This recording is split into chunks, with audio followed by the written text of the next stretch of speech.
ইব্রাহিম আলাইহিস সালাতু ওয়াস সালামের মেহমানদারি সম্পর্কে আলোচনা করেছেন। জিলহজ মাস ইবাদতের মাধ্যমে প্রথম দশক আমরা কাটিয়েছি। 10 জিলহজ ছিল সবচেয়ে ফজিলতপূর্ণ দিন। কোরবানি করার পর আমাদের দেশে সাধারণত মেহমানদারির একটা হিড়িক পড়ে। এক তো কোরবানির সময় মেহমানদারি, আরেকটা হয় আম কাঁঠালের মেহমানদারি।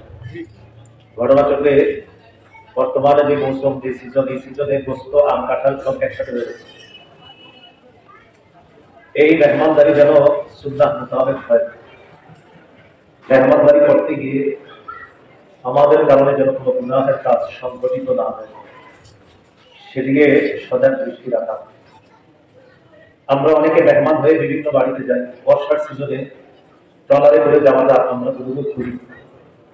ট্রলারে অন্য বাড়িতে বেড়াইতে যাওয়ার সময় দুই পাশে দুইটা বক্স লাগিয়ে গান বাজিয়ে নাচতে নাচতে যাওয়া হয়, এটা অন্যায়। মেহমানদারি পূর্ববর্তী নবীদের সুন্নাত। আল্লাহ তাআলা সূরা জারিয়াতের 24 থেকে 27 নম্বর আয়াতে বলেন, হাল আতাকা হাদিসু দাইফি ইব্রাহিম আল মুকরামিন ইয দাখালু আলাইহি ফাকালু সালামা। নবী, আপনার কাছে কি ইব্রাহিম নবীর সম্মানিত মেহমানদের বৃত্তান্ত আপনার কাছে এসেছে? ইব্রাহিম আলাইহিস সালামের সম্মানিত মেহমানদের ঘটনা আপনার কাছে কি এসেছে? ইয দাখালু আলাইহি ফাকালু সালামা। যখন মেহমানগণ ইব্রাহিম নবীর কাছে প্রবেশ করতেন, তখন তারা বললেন, সালাম, আপনার উপর শান্তি বর্ষিত হোক। ইব্রাহিম নবী জবাবেও তাদেরকে শান্তির দোয়া করলেন, জবাব দিলেন, তোমাদের উপরও শান্তি বর্ষিত হোক। মনে মনে বললেন, তারা তো অপরিচিত সম্প্রদায়। তো সাধারণত ইব্রাহিম নবী অপরিচিত কাউকে দেখলে তাদের মেহমানদারির আয়োজন করতেন।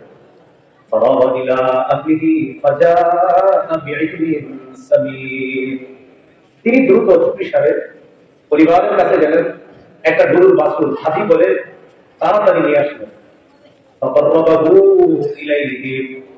গরুর বাছুর হাতি করে মেহমানদের সামনে গেলে এটা তাদের নিকটবর্তী করে দিলেন, তাদের সামনে পেশ করলেন। পেশ করার পর বললেন, কি ব্যাপার, আপনারা খাবেন না? খাচ্ছেন না কেন?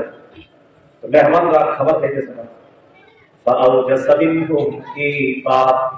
মনে মনে তাদের ব্যাপারে ভয় পেয়ে গেলেন। ঘটনা কি, তারা খাইতেছে না কেন? মেহমানরা বুঝতে পারছে যে ইব্রাহিম নবী ভয় পায়। তারা বললেন, আপনি ভয় করবেন না, ভয় পাওয়ার কিছু নেই। অন্য জায়গায় আছে, তারা বললেন,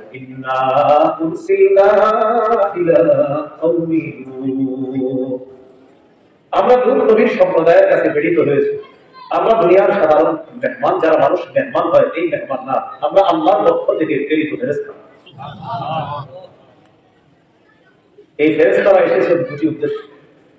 এক নম্বর উদ্দেশ্য, ইব্রাহিম নবীর স্ত্রী সারা আলাইহিস সালাতু ওয়াস সালাম, এই সারা গর্ভ থেকে একটা সন্তান দুনিয়াতে আসবে, ইসহাক আলাইহিস সালাম, তার ব্যাপারে সুসংবাদ দেওয়ার জন্য। আরেকটা উদ্দেশ্যে এসেছেন, সেটা হলো লূত নবীর সম্প্রদায়, তাদেরকে ধ্বংস করার জন্য। মনে রাখা ভালো, লূত নবীর সম্পর্কে ইব্রাহিম নবীর ভাতিজা। ইব্রাহিম নবীর একজন ভাই ছিল, তার নাম হারান। কি নাম? মুসা নবীর ভাইয়ের নাম হারুন। মুসা নবীর ভাইয়ের নাম হারুন, আর ইব্রাহিম নবীর ভাইয়ের নাম হারান। এই হারানের সন্তানের নাম লূত। সেই হিসাবে ইব্রাহিম নবীর ভাতিজা লূত আলাইহিস সালাতু ওয়াস সালাম। আয়াত থেকে আমরা বুঝতে পারলাম, ইব্রাহিম নবী মেহমানদারি করতেন, অতিথি পরায়ণ তার অনেক পছন্দের ছিল। হাদিসে আছে, قال رسول الله صلى الله عليه وسلم كان اول من ضيف الضيف ابراهيم عليه الصلاه والسلام। পৃথিবীতে সর্বপ্রথম মেহমানদারির যে ব্যাপক প্রচলন, এটা ইব্রাহিম আলাইহিস সালাতু ওয়াস সালাম সর্বপ্রথম এই মেহমানদারির প্রচলন করেছেন।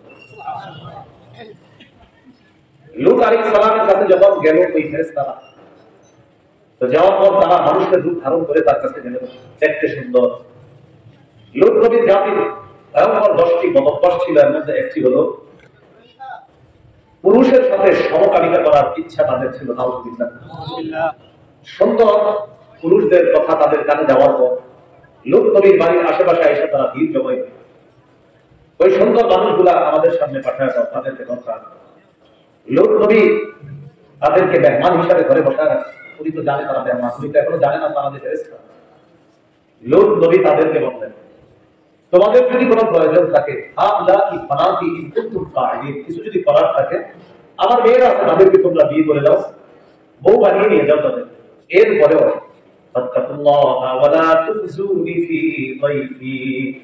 আমাকে ভয় করো, আমার মেহমানদের ব্যাপারে আমাকে অপমান করো না, আমাকে লাঞ্ছিত করো না।